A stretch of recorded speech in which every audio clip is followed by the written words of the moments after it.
on Sunday, of course, and Oliver Glasner's last one.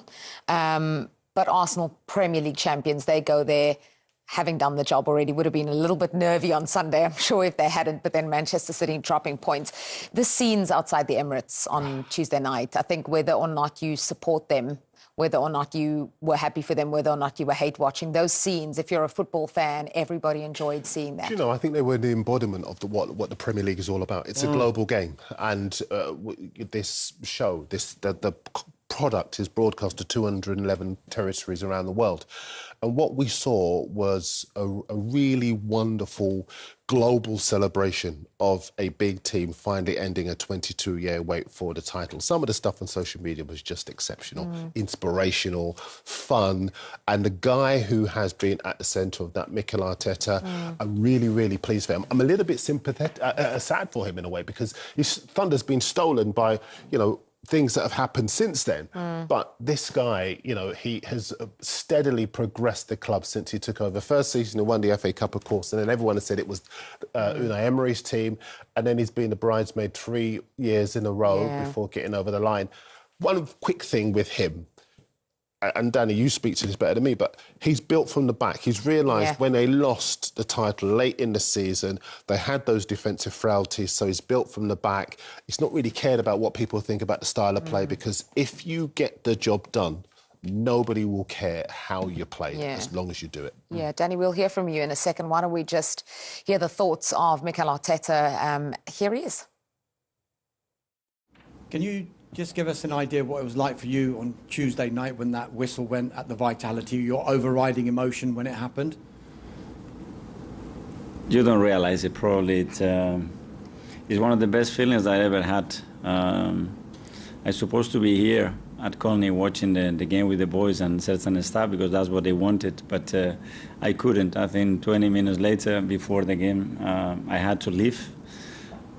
I couldn't bring the energy that I wanted, and I think when it was their moment as well to watch it together, to be themselves, and just see what the outcome would be. And I went home, I went outside to the garden, I started to build some fire, and I started to do some barbecue. I didn't watch any of it. I was just hearing some noises in the background, in the living room, and suddenly the magic happened. My oldest son opened the garden door. He started to run towards me. He started to cry. He gave me a hug and said, "We are champions, Daddy." And then my other two boys and my wife came over, and it was beautiful. Just to see that joy on them as well, that they are always with me. It was magical. And I think a minute later, Martin was with the video. "Where are you?" I said, "Come over." He said, yeah, guys, enjoy it for a while, and see you in a few hours somewhere in London." And it was beautiful. Yeah, the first man to manage a club to the Premier League title, a club that he played for, Mikel Arteta. And, you know, you mentioned it, just wondering whether they would get it over the line because they'd finished second 3 seasons in a row. What do you think was the difference this time around? I think he altered them. They've been actually pretty good to watch for a couple of years and scored a lot of goals. And this year they've become a bit more pragmatic. Yeah. Worked harder on set plays, which is absolutely credit to them because it's not easy. And basically what they've done is they've won the league by being the best defensive team in Europe. But not only the best defensive team in Europe from the Premier League stats, but from the Champions League stats. And people think, well, everybody wants to watch attacking football and goals, of course, but it's a dying art defending. And it's not easy. It takes concentration, it takes tactical nous, it takes motivation from the coach to consistently get players to run and to do the hard yards. And the best example this season was when Eze played left wing at Villa. 2 bad moments of defensive work where he let his man go, Matty Cash. They lost a goal, nearly lost a second. He didn't play him again for five, 6 games. Yeah. And what he was saying there is, if you don't do it in my team, you're not going to play. And they don't carry any passengers. And that's why I give them a great chance against PSG as well. And I think Arteta deserves great credit for going away from his Barcelona, Spanish, beautiful football roots to get his team over the line, because he knew the other way hadn't worked for him. And it was a big risk, because if they'd have failed, he'd have got hammered. Yeah.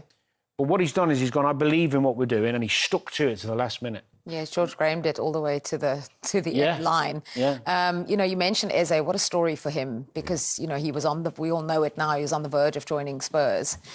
What a bullet that is! That is Well, they might not be in this position if he had. Absolutely. Went to Arsenal, and will now be crowned at Selhurst Park.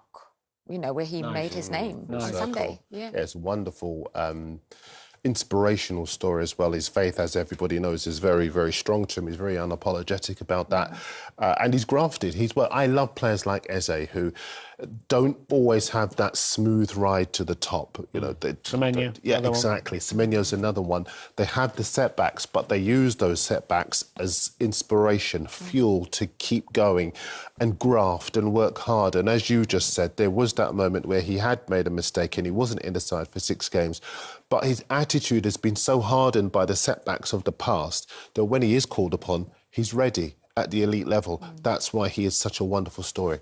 Yeah. The other story that interests me is the one about the mentality and the intensity of Mikel Arteta. Everyone talks about it. And you and I think, have read the same article that says Eze had a word with him, which I think speaks to bravery because he's new in that team. And kind of went to Mikel and said, you know, he needs to give them a little bit of space to do the job. And now they've been able to get it over the line. Yeah, no, and there's a little bit of colour with that as well, because, you know, that had been a concern among 1 or 2 of the players that maybe having brought him to the club, Mikel was trying to coach the creativity out of him. And a big part of how they've managed to get over the line is that, yes, they've been defensively strong. They've got the best defence in the Premier League. Yes, they've been exceptional at set pieces. No other team in the Premier League has had as many free kicks and corner goals this season. But they have needed that invention in the final third to enable Gyökeres to have such a good season. Many people were giving him a bit of stick midway through the season, but Gyökeres has managed to find those goals, and a big part of that reason has been Eze coming back into the team, as Danny was saying. And then, Danny, just the mentality as well, which everyone has criticised him for and had wondered whether they would have enough, and certainly under Arteta have enough to go on and win the trophy. What did it take for them after losing at City, which has totally swung the momentum? Many people didn't see this happening after that City game. I don't think they were as nervous or as edgy this time after that defeat. Yes, there was probably a little bit of, we're going to mess it up again. But the lads who are in the team who've faced the second place for the last 2 or 3 seasons, they've got that experience now. And it showed, even seeing out games 1-0 in the last few weeks. And also, the mentality of the manager, I think, this season has changed. He's still intense and he's still passionate, but in his interviews, every time you watch him, or even through the bad spells, he was calmer. Yeah. And I think that spreads to the players. And I thought they managed the end-of-season games really well. Yeah, I think so too. I think that as well as the team and the players learning and suffering together to get to where they are now, he has learned. He's learned to deal with the media, for example. He's learned, much better, you know, to be a lot more measured with the questions that he gets asked at London Colney on a Friday, sometimes in the flash interviews, where sometimes in the past he might be a bit too emotional, but he's learned to kind of temper that. And when you win a league, it isn't just about what you do on the pitch. This is, as I keep saying, the biggest league in the world, so much attention on it from around the world. You have to manage so many more expectations than the ones in the stadium. And that's what he's managed to do so well. We've got to go to break, but I have to ask you about Oliver Glasner. Obviously, last Premier League match as Crystal Palace manager with one eye on a European final as well. Just thoughts on the job he's done there? He has been exceptional. And when you consider that he made it very clear that he wouldn't be signing a new contract, the side could have fallen apart. The attitudes could have frayed. They could have lost their way. But instead, the focus has been total from the players. And that's a measure of the respect that the players have for him. The next club that gets him is going to be very, very lucky indeed. OK, well, we're going to... In such a powerful way then that it was so easy to put it into words and explain to the boys. Yeah. Oh, I'm very grateful and very honoured. I believe it. I mean, it's a transference of philosophy from, I think, acting and imagination to football. Of course, I'm not playing a game spontaneously live for the world to watch, but I do think that I've felt pressure before. I felt pressure to execute at a high level and to deliver for people. And it's always afterwards I realized that inside the pressure is an extraordinary privilege because you're in a unique position that nobody else is in. And the thing I wanted to get across was that there is a quality of feeling alive, and that in 25 years' time, all these players will look back on those games, those high-pressure games, as maybe the most alive they ever felt. And to feel that, like I said, they're breathing rare air. You're certainly breathing rare air now as champions. On film sets, on movie sets, in a theatre, I know from experience that the director or the leading actor sets the tone for the whole unit, sets the tone for the crew. If they are completely committed in body, in heart and soul, then the whole crew gets on board, because the crew is looking at that person going, this is how much they believe in it. I can believe in it too. Without question, you are that figure for Arsenal, for the team, for the club, for the fans. And I wanted to ask you this. There's so much responsibility in that position to lead. And where do you draw your strength? Through the passion that I have for the game, Yeah. and the love that I have for the club. Yeah. It's really simple. Yeah. I wake up every single morning since 2019 feeling privileged, Yeah. and feeling that I have more energy to give to everybody that needs it in the right way. But I must say that I feel so lucky for the people that work in this organization. I can feel that. For the culture that we have created all together, and especially for the players, because they are the protagonists and they are the ones that set the tone of, okay, this is a beautiful environment to work or not. So you talk about energy, and I've heard you say this before, that this team is about energy. Yeah. And there are people better placed than I to talk about tactics or adapting the style of play for every opponent. But when you say this team is about energy and about connection, how have you inspired that energy in them? First of all, understanding them. I think if you don't understand the person, you don't understand the team, you cannot provide the energy that, in your opinion, is required or the best one to do it. And my conclusion, especially at the end of the season, is we're not going to win it through tactics. We're not going to win it through, I don't know, doing something that we haven't done on the pitch before. We're going to win it by creating the most incredible energy together before it happens. So what we did is basically create an atmosphere that if I show you a video, you think this is after the game.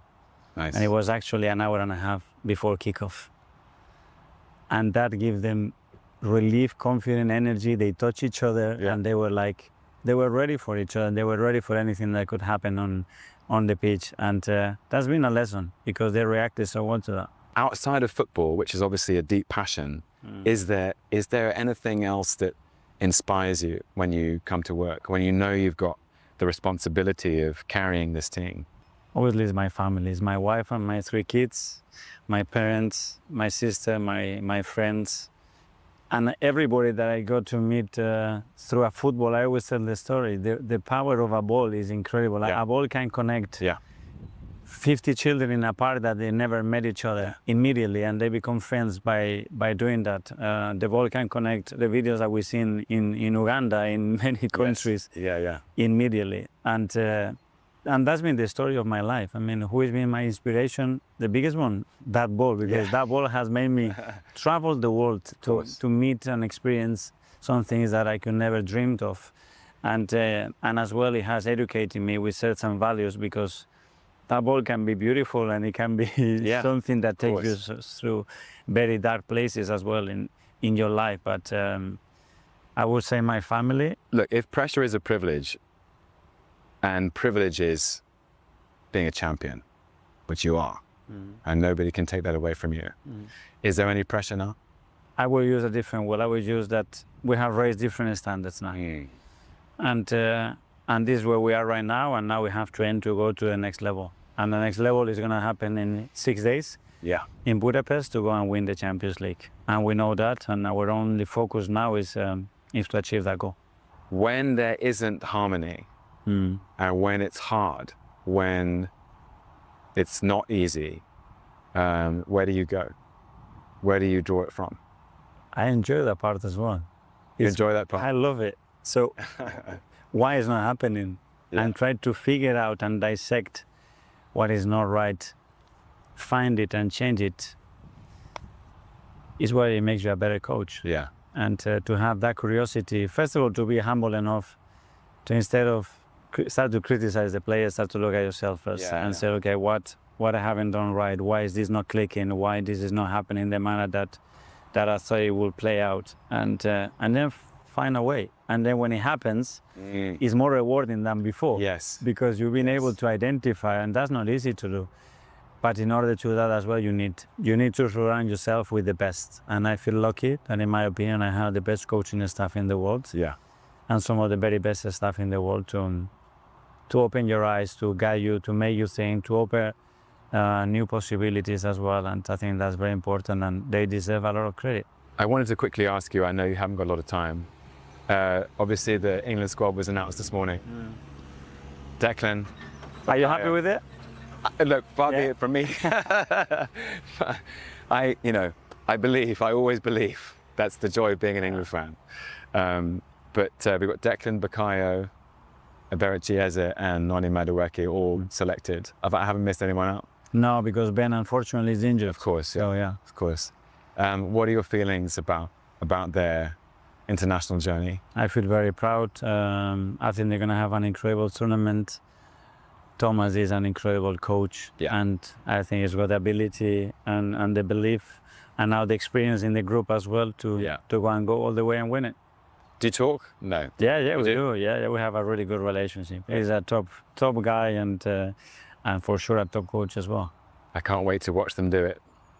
Last question, and possibly a delicate one, but I hope you won't mind my asking. This morning, Pep Guardiola has announced that he is leaving Manchester City. I know you guys are very close, and obviously you spent an enormous amount of time with him. What are your thoughts on Pep and his departure?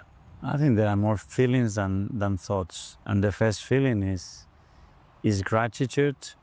It's inspiration, it's admiration for what he's done, but especially in the manner that he's done it. I feel extremely privileged to be part of that journey with him, especially when he had to bring a new philosophy, a new vision, a new identity to a football club and deliver the dream that he had, which is something that he did in Barcelona, to do it in England when everybody says, you cannot do it, it's impossible. You can. And he's done it for 10 years. And then as well, the challenges that he's made me face, because when you become the opponent, when you become the opposition,